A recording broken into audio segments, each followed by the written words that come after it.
The city of brotherly love is shaking to its foundations because the blueprint for the next era of football is being drawn up right now.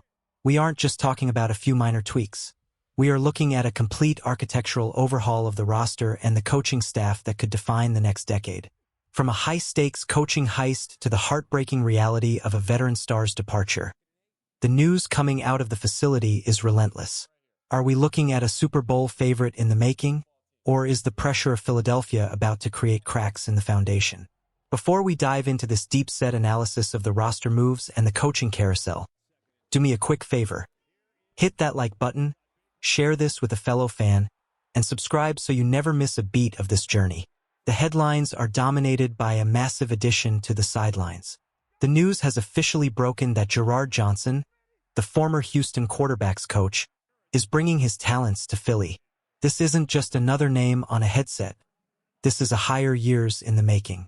Johnson and Houston mutually parted ways, and he wasted no time heading to the Northeast to work alongside the head coach and the newly minted offensive coordinator, Sean Mannion. Think about the history here. Johnson actually interviewed for the offensive coordinator job back in 2023 when the team eventually promoted from within. He didn't get it then, but he stayed on the radar. He interviewed twice more during this current cycle before the team landed on Mannion. The persistence from the front office tells you everything you need to know. They believe this man is a schematic genius. What makes this even more poetic? Johnson has history with this organization dating back to 2011. He was actually on the training camp roster as a player under the legendary Andy Reid, sharing a room with icons like Michael Vick and Vince Young. Now, he returns as a seasoned coach who has studied under the brightest minds in the game, including Kyle Shanahan and Kevin O'Connell. The goal here is clear.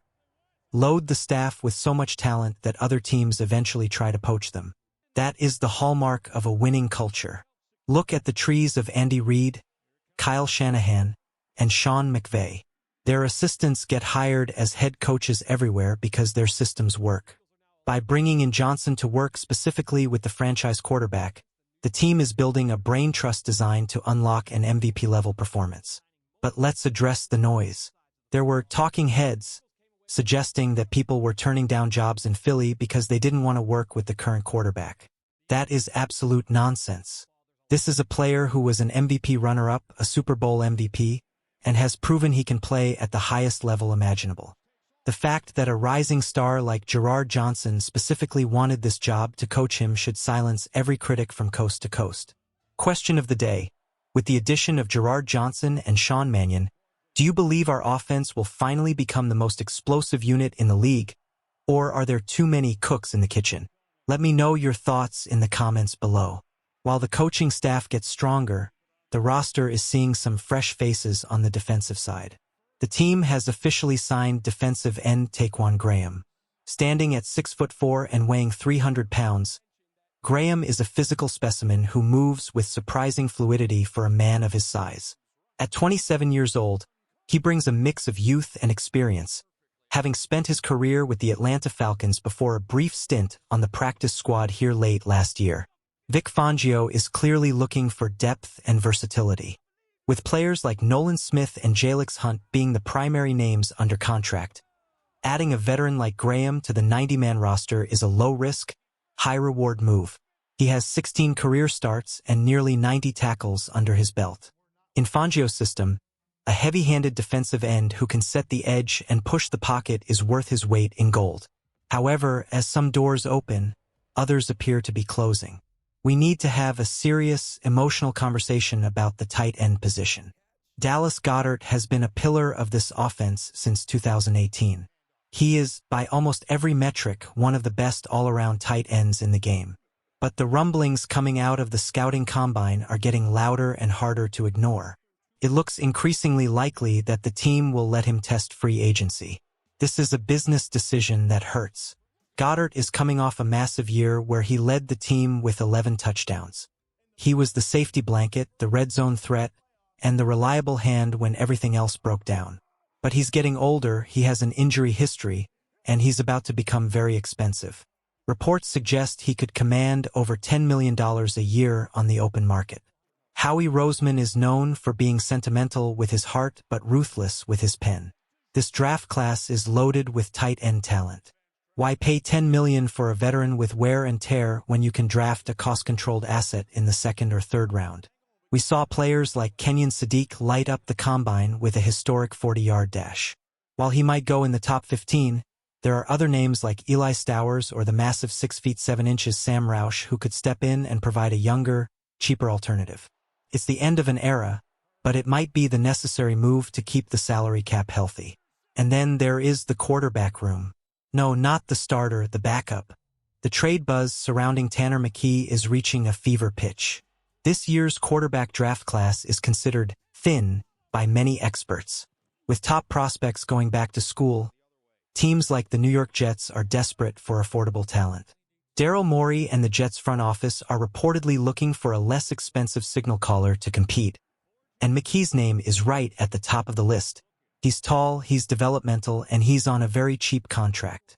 If a team offers a mid-round pick for a guy who was a late-round selection, do you take it? It's a classic sell-high scenario. If McKee is moved, the team will likely look to the draft to find the next project. Names like Drew Aller from Penn State or the athletic freak Talon Green out of Arkansas are already being whispered in the hallways. Green, in particular, had the best combine testing of any quarterback in history. Even if he doesn't work out under center, his athleticism is so high he could potentially transition to wide receiver.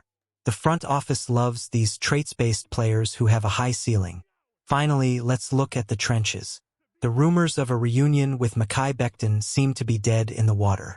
The organization is moving in a different direction, signaling full confidence in Tyler Steen at right guard. Steen is affordable, young, and showed massive flashes of dominance last season. But the secret weapon to watch in 2026 isn't a high-priced free agent. It's Drew Kendall. Drafted out of Boston College, Kendall has the NFL bloodlines and the technical proficiency that the coaching staff raves about. He played center in college, and the internal belief is that he could be the future of that position, allowing Cam Jurgens to slide back to guard where he is naturally a force of nature. Kendall has spent his rookie year developing his strength, and word is he is ready to explode onto the scene. This off-season is about evolution. It's about taking the lessons of the past and applying them to a high-speed, modern NFL system. We are seeing a younger, faster, and more versatile coaching staff take shape. We are seeing a roster transition from the legends of the 2010s to the stars of the late 2020s. It's scary, it's exciting, and it's exactly what this city deserves. Every move, from the signing of a rotational defensive end to the potential departure of a fan-favorite tight end, is a piece of a much larger puzzle. The vision is clear, total dominance. The question is, will these new faces be enough to bring another parade to Broad Street? The clock is ticking, and the draft is just around the corner.